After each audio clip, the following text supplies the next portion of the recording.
আসসালামু আলাইকুম, কেমন আছেন আপনারা? আজকে আমরা কথা বলবো একটি বিশেষ রাসায়নিক নিয়ে, যার নাম হলো ন্যাপথলিন। বাড়িতে আমরা এটাকে মদ বল হিসেবে চিনেও থাকি। কৃষিতে এটি কিন্তু ভুট্টা চাষের জন্য এটি ম্যাজিকের মতো কাজ করে। কিভাবে এই ন্যাপথলিন ভুট্টার ফলন বৃদ্ধি করতে পারে এবং কিভাবে ব্যবহার করবেন, আজকের ভিডিওতে সেই বিষয়ে বিস্তারিত আলোচনা করব। চলুন শুরু করা যাক। ন্যাপথলিন আসলে কি? আমরা কৃষির যে ন্যাপথলিনের কথা বলছি সেটি মূলত একটি উদ্ভিদ বৃদ্ধি নিয়ন্ত্রক হরমোন। এর পূর্ণ নাম ন্যাপথলিন অ্যাসিটিক অ্যাসিড।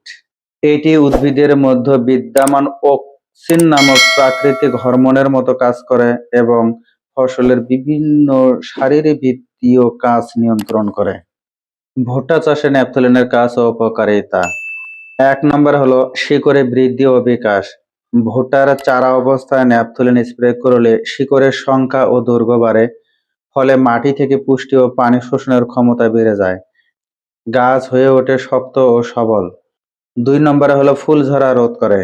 ভুট্টার স্ত্রী ও পুরুষ ফুল আসার সময় তাপমাত্রা বা পানির অভাবের অনেক ফুল ঝরে যায়। ন্যাপথলিন ফুল ও ফল ঝরা রোধ করে। এর ফলে শীষে দানা বসার পরিমাণ বাড়ে এবং আগাম শীষ পচা রোগ থেকেও রক্ষা পায়। ৩ নম্বরে হলো ফলন বৃদ্ধি। ন্যাপথলিনের প্রধান কাজ হলো ফল সেটিং বা ফল বসানো নিশ্চিত করা। ভুট্টার ক্ষেত্রে এর ফলে প্রতিটি শীষের দানার ঘনত্ব ও ওজন বাড়ে, যা সরাসরি ফলনকে প্রভাবিত করে। ৪ নম্বরে হলো খরা ও তাপ সহনশীলতা। প্রতিকূল আবহাওয়াতে ন্যাপথলিন গাছকে বাঁচিয়ে রাখতে সাহায্য করে, ফলে উৎপাদন কমে যাওয়ার আশঙ্কা থাকে না। কি পরিমাণ ব্যবহার করবেন? বাজারে সাধারণত 4.5% ন্যাপথলিন অ্যাসিটিক অ্যাসিড তরল পাওয়া যায়। সেই অনুযায়ী প্রতি ১৫ থেকে ১৬ লিটার স্প্রে করা পানিতে ১০ থেকে ১৫ মিলিমিটার ন্যাপথলিন মিশিয়ে স্প্রে করতে পারেন। তবে প্যাকেটের গায়ে দেওয়া কোম্পানির নির্দেশনা মেনে চলা সবচাইতে ভালো। প্রয়োজনে স্থানীয় কৃষি কর্মকর্তার পরামর্শ নিন। কখন প্রয়োগ করবেন? ভুট্টা চাষে সাধারণত ২টি ধাপে ন্যাপথলিন প্রয়োগ করলে সবচাইতে ভালো ফল পাওয়া যায়।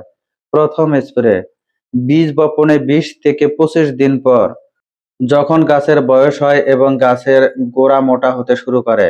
দ্বিতীয় স্প্রে সবচেয়ে গুরুত্বপূর্ণ সময় হলো যখন গাছের ফুল আসতে শুরু করে, অর্থাৎ শীষ বের হওয়ার সময়। কিভাবে প্রয়োগ করবেন? বিকেলে রোদের তাপ কম থাকলে ভালোভাবে গাছের পাতায় বা শীষে স্প্রে করুন।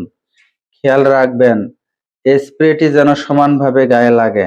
ন্যাপথলিন কিন্তু একটি রাসায়নিক দ্রব্য, তাই এটি ব্যবহারের সময় কিছু বিষয়ে খেয়াল রাখা জরুরি। সতর্কতা: কখনই নির্ধারিত মাত্রার বেশি ব্যবহার করবেন না।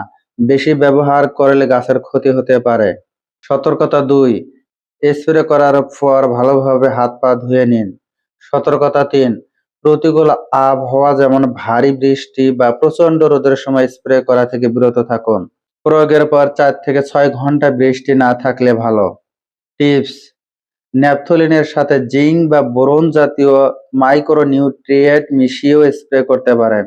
এতে ফলন আরো ভালো হয়। তবে মেশানোর আগে অবশ্যই সামঞ্জস্যতা যাচাই করে নেবেন। তো বন্ধুরা, আশা করি ভুট্টা চাষে ন্যাপথলিনের ব্যবহার নিয়ে আজকে আলোচনা থেকে আপনি সম্পূর্ণ ধারণা পেয়েছেন। সঠিক সময়ে ও সঠিক মাত্রায় এই পদ্ধতি মেনে চললে আপনার ভুট্টার ফলন নিশ্চয়ই বাড়বে। ভিডিওটি দেখে যদি বিন্দু পরিমাণ উপকারে আসে, ভিডিওটি অন্যদের মাঝে শেয়ার করে দিবেন। ধন্যবাদ।